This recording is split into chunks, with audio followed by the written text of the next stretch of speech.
You had your chance, Space Cowboys. You had one job, and you failed. We at the Broken Meeple do not tolerate failure. Now, whatever. 8. Yep, hi guys, another review from me. Yeah, today we've got a bit of an interesting one, and that is the Hadal Project from Space Cowboys. This is the kind of rejuvenation of Time Stories, and the whole idea was that, if you don't know Time Stories, it was this started off really cool thematic storytelling game. You had these cards, this deck of cards that told a story through panoramic pictures, and the idea is that you were time agents. You went back in time via receptacles, effectively possession. Safe and sound now, back in good old 1955. 1955. And you took over these various characters and you went through the story trying to figure out how to stop a particular anomaly. And they traveled to all sorts of different time periods, past, present and future, different realities, all sorts of cool stuff. And it started off like a brilliant concept. Like, I was in love with the game when it first came out as the Arkham Asylum, or whatever it was called, the Asylum. I was like, yes, I like this. This can work. Please, more and more of this. The problem was that the first Time Story saga kind of went a little bit downhill as time went on, as they forgot to advance the plot, struggled to write decent stories, and for the most part, were constantly plagued with FAQ issues and dodgy rules and just problematic issues like throughout, until it culminated in what has to be the biggest get stuffed ending possible when it threw in the Madame expansion. Yeah, it ended on a bad note. I played this saga pretty much from start to finish with the girls from the game shelf, and we had a blast meeting up and playing it, but we had to admit the stories were getting worse and worse. So when Hadal was mentioned, this was basically a rejuvenation, the sequel, 2.0, whatever you want to call it. Unlike Time Stories where you had the main box and then lots of modules, these are standalone. So I played this one, and it's a game in its own right. It's now disposable. I mean, I could sell it on, but I'm probably not going to. And, you know, someone else could play this. But you don't rip anything up, you don't do anything like that. It's just a case of, there you go, there's my case, I'm done. It's almost like the escape room games and that. But with the Hadal Project, they've changed a few of the mechanics round, but the crux of the idea is still the whole panoramic cards going through, your time agents in a sense. They have changed up some of the aspects compared to the previous lore, and there's a few little mechanical tweaks. The question is though, does it do enough to rejuvenate the Time Stories franchise, or is it time to put this one to rest? You could probably tell from the intro where I'm going with this, but let's get into more detail. So first, the duration. The duration of this one is quite lengthy, I'll admit, actually. You've got some subsections of the game. Bear in mind, I am going to go through this 99% spoiler-free, so you should be in pretty good stead even after you've watched this review if you've not played the game. But the duration, it will take you a good 3 hours, I will think, to finish the whole campaign. I played this one solo, which is different, and so obviously I got it done in a lot less than 3 hours, but still took a while. You know, you have to like check out a few of the additional rules, and then you've got the different sort of subsections, I suppose I'll call them, and it can take you a little while to get through it, I think, with a few players. So you're probably talking anywhere between 2 to 3 hours worth of content here for a decent length session. Now, this doesn't have runs like the previous Time Stories done. Instead, they use this kind of crystal mechanic where, you know, you have a certain amount of crystals and you spend them on various aspects, you know, as you go through, and if you run out, then you sort of like DC or disconnect, whatever it is, and, you know, you're basically trying to micromanage this resource. It's not particularly difficult, there are ways around it, and especially if you play solo, it pretty much doesn't bother you anyway at all. But, you know, it means that you're not doing repeated runs. So it's none of this like, oh, just go with it, pew, oh, just go over here, pew, you know, just like constantly rewinding, where it got stupid by the end of the first Time Stories expansion. Started off as a cool gimmick where you did it about, say, 2 or 3 times in a run, and it's like, oh yeah, I know what happens there now, so I can avoid him and go over this. Started off great, until eventually it just got ridiculous, where you were doing like a million runs a project, and especially in Madame, where you basically ran and 5 minutes later you had to repeat a run. It was stupidly ridiculous in that one. But here, no more runs. So you're basically doing one playthrough. unless you DC all at the same time and get killed off, in which case you might have another playthrough. But for the most part, one playthrough. So ease of play, this is where, oh boy. How many modules has it been now, Space Cowboys? How many? 10? More? I've lost count. You've had years to get this system right, to get it streamlined, to get it working, to get it so people don't ask questions. You failed spectacularly. I award you no points, and may God have mercy on your soul.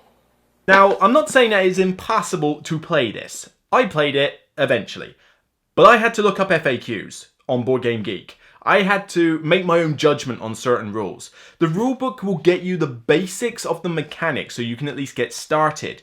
But there is stuff you had to have play tested this at some point. There are things that the questions I'm asking on some of the cards that the 5-year-old who has never seen Time Stories before would ask if they were reading some of these cards. And yet no FAQ, nothing online to help, and this is 10 modules in, guys. Come on! You can't make excuses anymore, particularly as you're rebooting an entire franchise. You had to have known that these questions would pop up, so why did you not clear up the rulebook? Why did you not put FAQs in there? Just something. Hey, but it's not that the game is impossible to play, like I said. It's just that it constantly frustrates you with elements that you just think aren't quite spelled out properly. And if you're someone like me who's been through every single Time Stories expansion to date, to see it again after so long is grating, to say the least. If you're just jumping into Time Stories, you might not mind it so much. But if you're basically going to be one of two people. A veteran of Time Stories or brand new to Time Stories. There's no one in the middle. I mean, if you gave up on Time Stories part of the way through, you're unlikely to be wanting to care about this. You're either brand new and you want to start off fresh, or you've played through the whole of Time Stories and you want to see where things go. But the general mechanics are not difficult. I mean, the crystals themselves, that micromanaging's fine. The cards themselves are easy enough to do. The story is fairly linear, so you're not like constantly scratching your head as to where I'm supposed to go. But there is a... Actually, I'll get onto it in this... Well, let me move on to the next section, tactics and strategy. With this one, it's not so much of a strategic game. I mean, you're playing through a story, and there is mainly just one overall puzzle in this game. The rest of it has got some cool aspects where, well, let's go through some of the aspects in turn. So what have they changed? Well, instead of dice, which is probably a good thing, you now have a deck modifier, like a deck of modifier cards. +2, +1, +0, -1, whatever, and they shuffle back together when you draw a certain card. Ring any bells? Yeah, they basically hijacked it straight out of Gloomhaven. I didn't like this mechanic in Gloomhaven. I don't like it here either. Because, I mean, as much as the dice were a pain, at least there was a bit of like, I don't know, a bit more excitement in rolling dice. They just overused it like crazy. Here, though, it breaks the immersion of the game because you're playing the story, and then all of a sudden you're almost gaming the game. You're gaming the deck because you know what the composition of the deck is. It's 8 cards. It's not difficult to figure out. And when you've drawn a few cards, you know, well, hang on a minute. Okay, so I think there's a +2 in there. There's a +1, so my odds are pretty good that I'm going to make this test with a skill of 3. And as soon as you start doing that, you're out of the story. You've broken the immersion. But there's a weird thing with the attribute tests, where you have a fail, you have a success, and you have a critical success. Normally you would think that beating the score or target by a wide shot would be the critical success. For some reason here it's not. For some reason here, if you get bang on the number, it's a critical success. That makes no sense whatsoever. We'll get onto that a little bit later with the theme, but it doesn't make sense, and it means that you're gaming the system to try and get that exact number. It's just not... It doesn't make sense. It doesn't belong in this kind of game. Like I said, I didn't like it in Gloomhaven either, so don't hijack stuff that I don't like and stick it into your game when it's already got to make up for lost time. The crystal mechanic's fine. I mean, I didn't have a problem with it in solo mode. I think it's more of a problem if you have 3 or 4 players, you know, trying to balance who's got how many crystals that you're spending to do actions and stuff. But in solo mode, with 2 like people that you're running, it's pretty straightforward. There is, I mean, I've been pretty negative so far, but let's go on to a couple of positives I do like. You know, the interaction deck that you have. Every character has a separate interaction deck of cards where when you draw a card out, you go to a card and it says, do you want to speak to so-and-so doctor? In which case, draw card 8 out of your deck, and it has the story speech on it. It's a little limited. I mean, we're not talking like Fallout 2 levels of conversation here, but it's enough to give a bit of differentiation between the characters. Like if the pilot goes and talks to this person, they'll get a negative response maybe. But then if the diver goes and talks to them, they get a positive response because they're buddies. Unfortunately, it's kind of difficult to know what you're going to get before you start with. There's not enough backstory or background to the characters to let you know that you're likely to get this kind of reaction. But I do like the idea that if I go to talk to this person as a different character, I'll get a different reaction. Now, this does not increase replay value at all, more on that later, but, you know, I thought it was a nice touch that they threw in. Other than that, though, the main aspect to talk about is the giant puzzle. The puzzle is alright. I mean, it's quite not the easiest one to figure out. I mean, if you're good at escape rooms, you might sort of figure it out, but, you know, it caught me for a bit like, what is it getting on to? It's like, oh, and then it started clicking. Right up to the point where I couldn't physically do the challenge. There is basically certain things you need, and if you miss one, when in the previous time stories, you could just reset the run and go get it. Here you can't. So if you miss a critical piece of the puzzle, you cannot solve the puzzle. And it has multiple endings to say whether you got it entirely right, a bit wrong, or catastrophically wrong. Okay, cool. Multiple endings, I like that. But it's that, again, poor design. The fact that you could just happily brush past something that isn't necessarily staring you in the face. You know, you got to go and find it. And if you miss it, the whole puzzle is broken. I can't imagine how many people are out there, like, trying to figure out how this puzzle works, not realizing they're missing a critical piece. Again, poor game design. So moving on to D-E-T, I don't know how to spell, then aesthetics.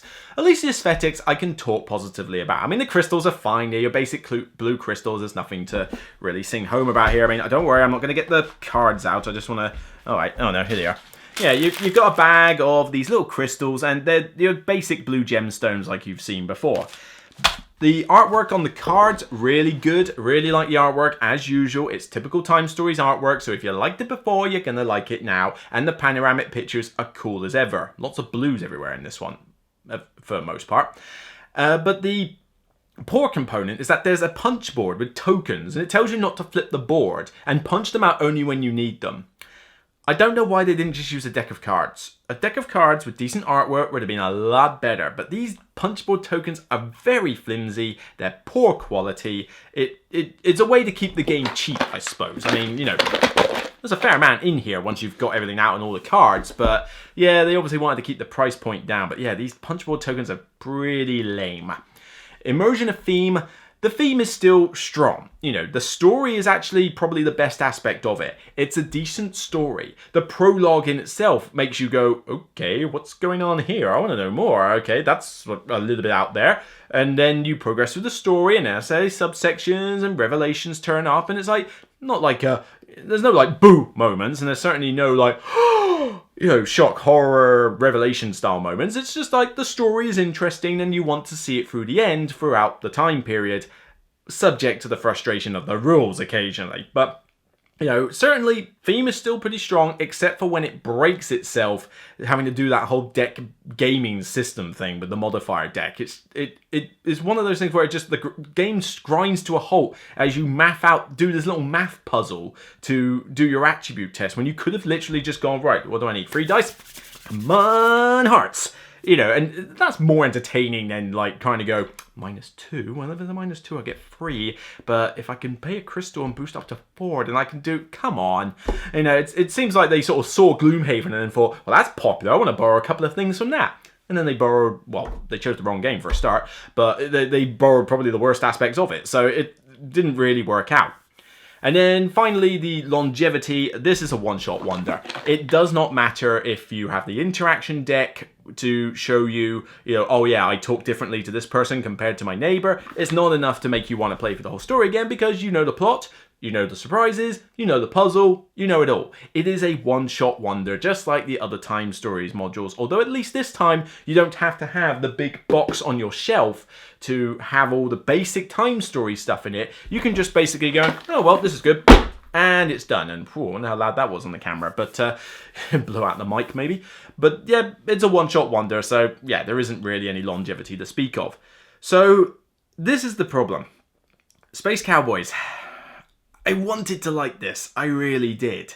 I used to love Time Stories when you started off. Asylum and the zombie one. Not so much that Prophecy of Dragons, that was a bit lame, but I thought, okay, yeah, 2 out of 3 is not bad.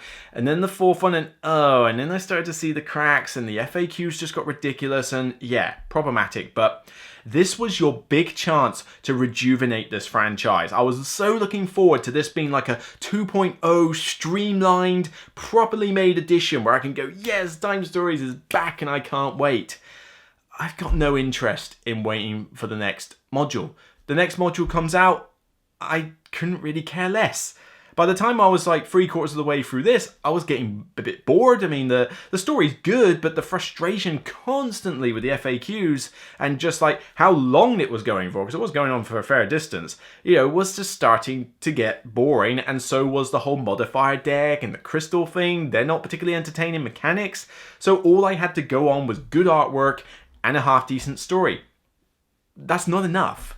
I need more than just simply a story and some pretty pictures to make it fully engaging and interesting. So the final word on Hadal Project is that this was the chance to rejuvenate a broken franchise, but unfortunately it's a failed attempt. The story and artwork are still the best aspects, but the change in mechanics and the repeated, frequent rules questions and issues are enough to blight what was once a really good franchise. So yeah, Time Stories, the Hadal Project, I think best to me is gonna get about a 4 out of 10. It's just not, I don't recommend this. If you are new to Time Stories, I think you are probably better off with just the normal Time Stories and then play through the first, say, 5 or 6 modules. There's 1 or 2 other good ones later on, but maybe just do a little bit. But if you are hoping that, oh yeah, this is the Time Stories I really want to get into, I want a good, rich, thematic, story-driven game,